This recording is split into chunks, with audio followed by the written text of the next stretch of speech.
Selamat siang Budar. Bagaimana kabarnya? Masih semangat? Masih semangat Bu. Alhamdulillah ya. Jadi Bu Erni akan melakukan coaching sebentar ya bersama Ibu Sri.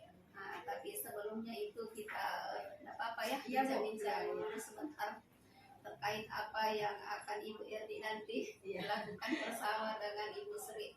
Oke. Jadi sebelum percakapan, tidak apa-apa ya saya tanya-tanya dulu. Iya, tidak apa-apa Bu. Jadi dalam praobservasi ini terlebih dahulu saya akan menyampaikan ya rubrik penilaian kita dalam melaksanakan percakapan coaching. Ya, jadi tentunya dalam percakapan ini kita harus tetap mengingat apa-apa yang menjadi prinsip coaching ya bahwa coaching itu dilaksanakan secara kemitraan, setara, jadi tidak ada yang merasa lebih di atas ya, jadi sama-sama posisinya antara coach dengan coach ya. Oke, kemudian juga secara kreatif ya, sistematis, kemudian bisa memaksimalkan potensi yang ada dalam coaching. Kemudian yang menjadi penilaian juga nanti itu dalam penilaian inti coachingnya ya, seperti yang kita sudah pelajari sebelumnya ada 3 kan, ada presence, ada mendengarkan aktif, kemudian ada mengajukan pertanyaan berbobot, dan yang tidak kalah penting adalah menerapkan langkah tirta di dalam proses percakapan. Jadi itu adalah rubrik penilaiannya sebentar Ibu ya. Kemudian pertanyaan saya Bu selanjutnya, nah dalam percakapan sebentar ini kompetensi apa yang Ibu ingin kembangkan? Insya Allah Bu, dalam proses coaching nanti ini kompetensi inti seorang coach yang akan saya terapkan yaitu memberikan pertanyaan yang berbobot. Oke, jadi bagus sekali ya. Jadi dalam percakapan sebentar ada kompetensi yang ingin dikembangkan, yaitu mengajukan pertanyaan berbobot. Nah, kalau boleh tahu ini Bu Erni nanti secara spesifiknya bagian mana nih di pertanyaan berbobot ini yang ingin dikembangkan? Di sini spesifiknya Bu, saya akan berusaha memberikan pertanyaan yang bisa membuat si coach ini bisa menggali ide-idenya Bu, supaya dia bisa menemukan solusinya sendiri dari masalah yang dia sampaikan seperti itu. Oke, betul sekali ya. Jadi bagaimana Bu Erni nantinya mengajukan pertanyaan berbobot yang bisa mengarahkan coaching untuk lebih bercerita lagi ya, menyampaikan ya solusi dari permasalahan ini. Bagus sekali Bu Erni. Nah, kemudian Bu Erni, apa yang menjadi indikator keberhasilan nanti ini pelaksanaan coaching? Indikator keberhasilan dalam proses coaching nanti ini Bu, di sini saya mampu ya, kan tadi kompetensi yang ingin saya kembangkan adalah memberikan pertanyaan yang berbobot. Jadi di sini indikator keberhasilannya itu saya mampu memberikan pertanyaan-pertanyaan yang berbobot sehingga si coach ini bisa tergali ide-idenya sehingga bisa menemukan solusinya sendiri. Jadi dia bisa terbuka Bu, dari adanya pertanyaan yang saya ajukan dia bisa terbuka. Oh, jadi salah satu indikatornya adalah supaya Bu Erni mampu nanti menerapkan ini bagaimana memberikan pertanyaan berbobot kepada coach. Ada lagi Bu indikator yang lain atau hanya itu? Iya, masih ada Bu, di sini saya mampu menerapkan alur tirta ini. Oke, bagus sekali Bu ya. Iya. Jadi itu mungkin tidak boleh kita lupakan ya. Jadi kita harus menerapkan alur tirta ya dalam percakapan kita ya. Bagus sekali apa yang disampaikan rencana Ibu ya. Jadi ada kompetensi yang dikembangkan tadi, mengajukan pertanyaan berbobot ya. Kemudian bagaimana menerapkan alur tirta dalam proses percakapan ya. Nah, kapan nih akan dilakukan percakapannya Bu? Ya sekarang Bu, sebentar ya. Jadi saya doakan semoga percakapan coachingnya lancar, dimudahkan Bu ya, dan sukses. Terima kasih. Terima kasih Bu Erni. Kita bertemu lagi nanti kembali. Oke. Assalamualaikum Bu Erni. Waalaikumsalam warahmatullahi wabarakatuh Budar. Bagaimana kabarnya nih hari ini? Alhamdulillah sehat Bu. Iya. Kemarin ikut PAWE ya? Ikut Bu. Bagaimana perjalanan sampai garis finish? Wah, butuh perjuangan Bu, soalnya panas sekali. Sama. Jadi kemarin itu saya hanya mampu berjalan sampai di Masjid Terapung. Setelah itu naik mobil sampai di Garis Finish. Ya, seperti itulah. Oke, seperti janji kita sebelumnya, bahwa hari ini kita akan melakukan bincang-bincang santai ya. Ya. Kira-kira apa yang kita ingin bahas pada hari ini, Bu Erni? Yang kita akan bahas pada siang hari ini, Bu, yaitu saya punya masalah di sini. Masalah saya, Bu, masih ada siswa saya 3 orang yang kurang lancar membaca. Ya, oke. Jadi Ibu Erni punya masalah, ada 3 orang siswanya yang masih kurang lancar membaca.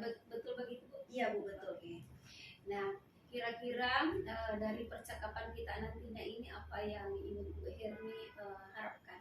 Yang saya harapkan di sini, Bu, setelah proses percakapan ini, saya ingin mendapatkan suatu solusi mengenai siswa saya yang tidak lancar ini supaya semua lancar membaca. Ya. Jadi Bu Erni ingin mendapatkan solusi ya. Iya, Bu. Baik, Bu Erni, kalau boleh tahu Ibu Erni ini sekarang mengajar di kelas berapa, Bu? Jumlah siswanya juga berapa? Ya, kebetulan, Bu, tahun ajaran ini saya diamanahkan untuk mengajar di kelas 4 dan jumlah siswa saya sekarang 21 orang, Bu. Lumayan ya. Lumayan, Bu, lumayan. Jadi mengajar di kelas 4, terus jumlah siswanya 21 orang, 3 diantaranya masih belum lancar membaca. Iya. Seperti itu, Bu. Nah, kemudian kira-kira apa nih yang menjadi indikator keberhasilannya Bu Erni ini? Seperti apa ciri-cirinya ini anak yang dikatakan sudah lancar membaca? Iya. Menurut saya, Bu, anak yang sudah lancar membaca itu seperti anak yang tidak mengeja lagi. Artinya dia bisa membaca teks tanpa mengeja. Oke. Jadi dikatakan mampu membaca secara lancar itu ketika dia sudah mampu membaca tanpa mengeja atau tersendat-sendat lagi. Iya, betul. Seperti teman-temannya yang lain. Nah, misalkan kita punya skala ya atau rentan nilai 1 sampai 10. Nah, kira-kira posisi muridnya Ibu Erni sekarang di angka berapa? Untuk sementara, Bu, posisi murid saya berada di angka 4, Bu. Angka 4 ya. Oke.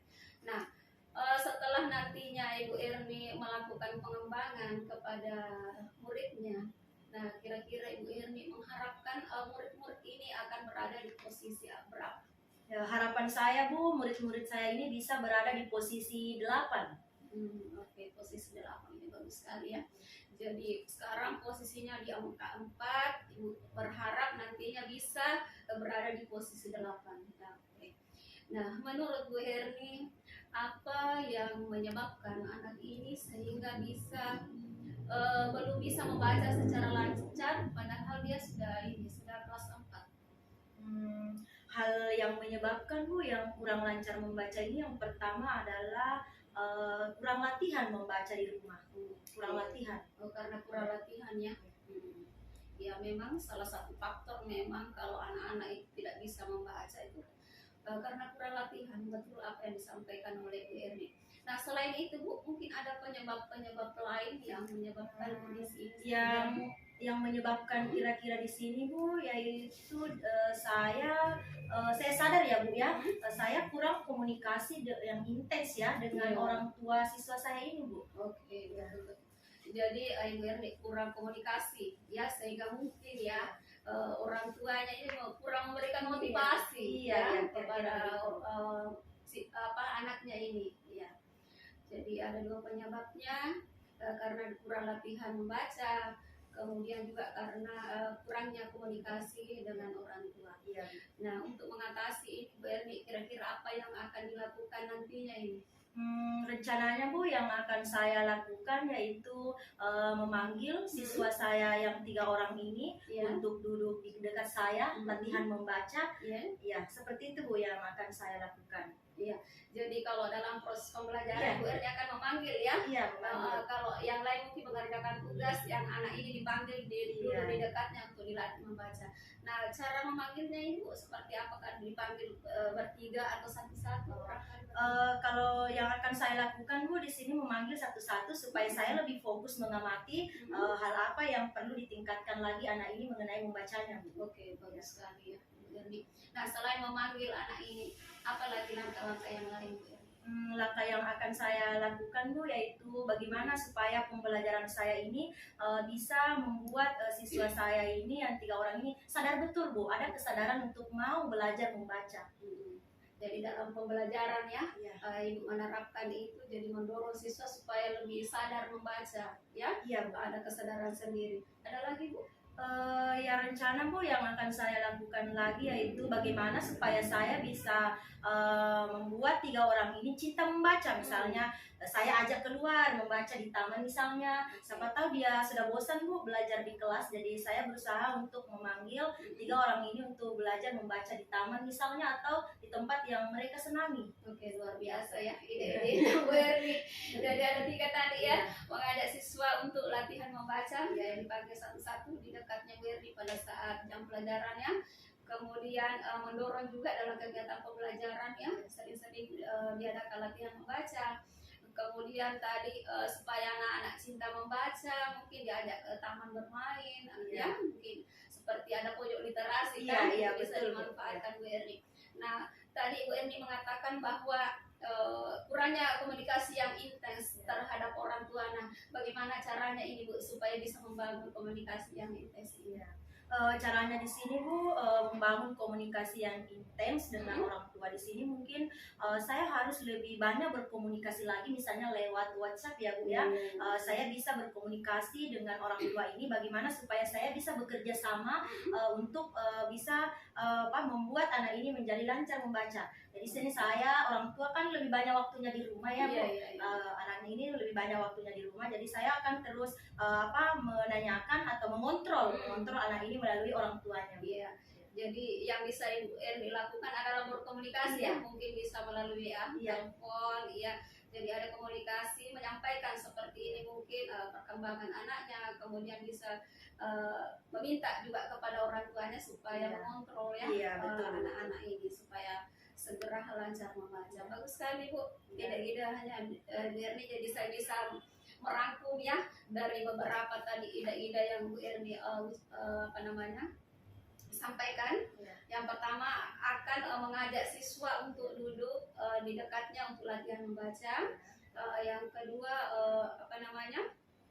dalam proses pembelajaran juga ya sering dilatih anak-anak membaca, kemudian meningkatkan cinta membacanya melalui penggunaan mungkin pojok literasi. Yang tidak kalah pentingnya mungkin tadi yang Ibu sebutkan itu adalah membangun komunikasi. Itu yang paling penting Bu menurut saya ini komunikasi ya, perlu memang komunikasi antara guru dengan orang tua itu. Nah, di antara ide-idenya Ibu Erni tadi yang luar biasa ini, yang mana mau diterapkan terlebih dahulu? Yang saya mau terapkan terlebih dahulu Bu yaitu memanggil siswa saya yang 3 orang ini untuk duduk di dekat saya secara bergiliran untuk latihan membaca. Itu yang akan saya lakukan pertama kali Bu. Oke, bagus sekali ya. Jadi dipanggil untuk bergiliran yang membaca. Apa kira-kira yang menyebabkan sehingga itu dulu Bu yang diambil langkah-langkah? Yang menyebabkan sehingga ini langkah pertama yang saya lakukan ini karena langkah pertama ini mudah bagi saya untuk melakukannya karena saya langsung bertemu dengan murid ini Bu. Oke, bagus sekali ya. Memang serasa itu juga ya yang perlu memang harus kita lakukan yang pertama. Karena setiap hari kan kita bertemu dengan anak pada serasa paling mudah untuk kita terapkan. Nah, untuk menerapkan ide-idenya tadi Bu Erni yang 4 ini, siapa kira-kira yang bisa membantu Bu Erni dalam menjalankan rencana-rencana ini? Di sini Bu yang bisa membantu saya yang pertama yaitu orang tua siswa, kemudian yang kedua rekan sejawat yang bisa membantu saya, kemudian yang ketiga adalah kepala sekolah selaku penanggung jawab pembina di sekolah kami Bu.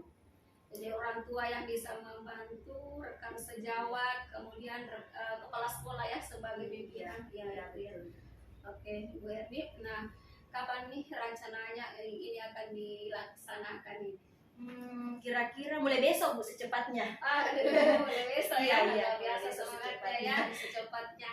Saya juga ingin segera mengetahui bagaimana dampaknya nanti setelah Ibu Erni melakukan rencana-rencana ini.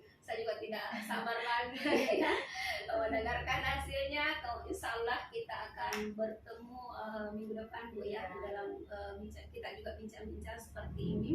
Jadi saya ucapkan banyak terima kasih atas kesediaannya Bu Erni untuk berbagi dengan saya, berbagi pengalaman apa yang dialami di sekolahnya. Sedikit lagi Bu, saya juga mau mengucapkan banyak terima kasih kepada Ibu karena dengan adanya proses percakapan ini saya lebih semangat lagi Bu, saya lebih termotivasi lagi untuk mengatasi masalah siswa saya tadi itu Bu, dengan ide-ide yang sudah dikuatkan oleh Ibu. Alhamdulillah, jadi kita saling ini ya, saling menguatkan, saling membantu, saling memotivasi, Iya. Alhamdulillah.